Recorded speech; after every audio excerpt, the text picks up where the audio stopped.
আমি ডক্টর মোহাম্মদ মাহমুদুল হাসান। আজ যে বিষয়ে নিয়ে আলোচনা করব তা হলো মুখে আঁচিল। মুখে আঁচিল হওয়ার কারণগুলোকে কি, মুখে আঁচিল হওয়ার লক্ষণগুলোকে কি, এবং মুখে আঁচিল হলে তা প্রতিকারের উপায় কি। শিশু, পুরুষ ও মহিলাদের যাবতীয় রোগের প্রকৃত চিকিৎসা নিতে গুগল প্লে স্টোর থেকে হোমিও হেলথ কেয়ার অ্যাপটি ইনস্টল করে রেজিস্ট্রেশন করুন। বিস্তারিত জানতে besthomeodoctor.com ওয়েবসাইটটি ভিজিট করুন।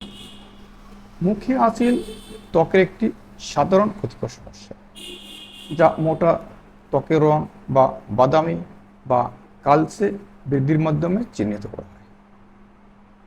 এগুলি সাধারণত মুখ, মাথার ত্বক, কান এবং ঘাড়ে দেখা যায়। এখন আমরা জানবো মুখে আঁচিল হওয়ার কারণগুলোকে কি। মুখে আঁচিল হওয়ার অনেকগুলো কারণ রয়েছে। মুখে আঁচিল সাধারণত 50 বছরের বেশি বয়সী লোকদের মধ্যে বেশি দেখা যায়। দুর্বল, রোগ প্রতিরোধ ক্ষমতা সম্পন্ন ব্যক্তির মুখে আঁচিল হওয়ার সম্ভাবনা অনেক বেশি থাকে। অতিরিক্ত সূর্যের সংস্পর্শে মুখে আঁচিলের ঝুঁকি বাড়াতে পারে। কিছু ওষুধের পার্শ্ব প্রতিক্রিয়ার কারণে মুখে আঁচিল হতে পারে। এখন আমরা জানবো মুখে আঁচিল হওয়ার লক্ষণগুলোকে কি। মুখে আঁচিল হওয়ার অনেকগুলো লক্ষণ রয়েছে। আঁচিলের মুখ, মাথার ত্বক, কান এবং ঘাড়ের সংমিশ্রণ মোটা ত্বকের রং বা বাদামি বা কালচে হতে পারে।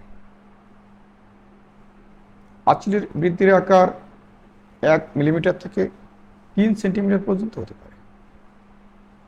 আঁচিলের বৃদ্ধিগুলি মসৃণ বা খসখসে হতে পারে।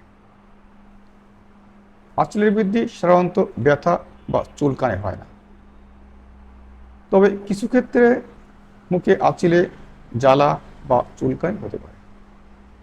এখন আমরা জানবো মুখে আঁচিল হলে তা প্রতিকারের উপায় কি। মুখে আঁচিল হলে দ্রুত ডাক্তারের পরামর্শ সম্পন্ন হয়ে সঠিক চিকিৎসা নিলে এই সমস্যা থেকে মুক্তি পাওয়া সম্ভব।